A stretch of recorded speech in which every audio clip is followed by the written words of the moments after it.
और भाई NRI, how is everything in Dubai? सब बढ़िया है भाई। यार मुझे ना इंडिया में एक एग्रीकल्चर लैंड खरीदनी है। मैं सोच रहा हूँ कि ऑर्गेनिक फार्मिंग करके ना दुबई में इंपोर्ट करना चालू कर दूं। बहुत डिमांड है यहाँ। लेकिन एज एन एनआरआई तू इंडिया में रेजिडेंशियल एंड कमर्शियल कितनी भी प्रॉपर्टी खरीद सकता है, लेकिन एग्रीकल्चर लैंड या फार्म हाउस नहीं खरीद सकता। यार मेरा एक फ्रेंड है, वो भी एनआरआई है, उसके पास तो इंडिया में एग्रीकल्चर लैंड है। हाँ तो तेरे फ्रेंड को ना जो एग्रीकल्चर लैंड आई होगी वो इनहेरिटेंस में आई होगी, दैट इज अलाउड, लेकिन you can not buy it. Shit यार, बिजनेस चालू करने से पहले ही बंद करवा दिया तूने। भाई हम तो शुरू होते ही खत्म हो गया है। ठीक है, अभी मुझे ये बता कि मैं एक फ्लैट में इन्वेस्ट करना चाहता हूँ इंडिया के अंदर, तो उसमें क्या प्रोसीजर है? फ्लैट कैसे खरीदूं, इन्वेस्ट कैसे करूं इंडिया में? देख दो तरीके हैं, या तो तेरा एनआरई अकाउंट होगा या एनआरओ अकाउंट होगा। देख मोटा मोटी दोनों सेम है, लेकिन ये समझ के अगर तेरी इंडिया में कोई एक्जिस्टिंग इनकम है, जैसे कि रेंटल इनकम हो गई या एफडी का इंटरेस्ट हो गया, तो that is received in NRO account. NRO account जो होता है ना, वो Indian as well as foreign currency दोनों को एक्सेप्ट करता है, but NRE account only accept foreign currency. तो तू सोच ले कि पैसा कहाँ से इन्वेस्ट करना है, उसके हिसाब से तू बैंक अकाउंट ओपन करवा ले। और कुछ फायदे नुकसान है दोनों अकाउंट के। इंपॉर्टेंट चीज ये है कि एनआरओ अकाउंट में जो भी इनकम आएगी ना, वो टैक्सेबल होगी, तो उसका इंडियन आईटीआर भी फाइल करना पड़ेगा। और वहीं क्योंकि एनआरई एक एक्सटर्नल अकाउंट है और कोई इनकम जनरेट नहीं हो रही है ना लोकली इंडिया से, तो उसके लिए कोई टैक्सेबिलिटी नहीं है वहाँ। Perfect bro. अब ये बता कि प्रॉपर्टी अगर मेरे को परचेज करनी है तो मुझे क्या चीज ध्यान में रखनी है इंडिया के अंदर? सबसे पहले ये वीडियो को अपने एनआरआई फ्रेंड्स को शेयर कर और बता, NRI I am thinking of buying 3 flats in India. थोड़ा टैक्सेबिलिटी का मुझे आइडिया दे दे। As per income tax law,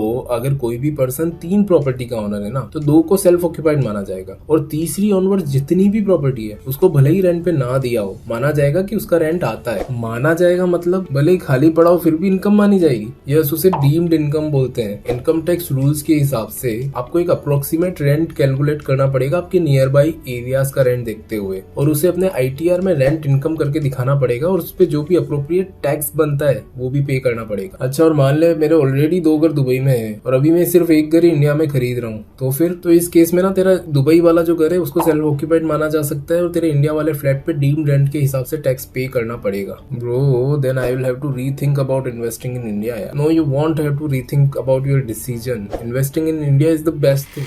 Why investing in India is the best thing in your opinion? Investing in India is the best thing because of dual benefit of rental yield and capital appreciation. थोड़ा detail में बता ना। एक first thing is RERA और जितने भी market reforms आए ना, उन्होंने रियल एस्टेट सेक्टर को काफी ट्रांसपेरेंट बना दिया है इन्वेस्टमेंट के लिए एनआरआईज के लिए। जैसे जैसे आईएनआर डॉलर के आगे डेप्रिशिएट हो रहा है ना, वैसे एनआरआईज के पास एक बड़ा एडवांटेज है luxury apartments at a very affordable rate purchase करने का। Third is you can easily get a rental yield of 5 to 6% on the flat, and also the prices of the flat will going to increase. Additionally, तू banks को देखेगा तो वो काफी easy home loan at a very competitive interest rate provide कर रहे हैं, और फैसिलिटी भी प्रोवाइड कर रहे हैं कि ईएमआई आपके एनआरओ या एनआरई अकाउंट से पे हो जाए। So effectively if you see, you get a home loan at 8.5% now you pay 5 to 6% from the rent itself. तो इफेक्टिवली तेरे पॉकेट से 2 से 3% का ही इन्वेस्टमेंट है। परफेक्ट ब्रदर, फिर तो आज ही मैं इस डील को फाइनल करता हूँ। Do share this video with your NRI friends and family, and please follow this channel.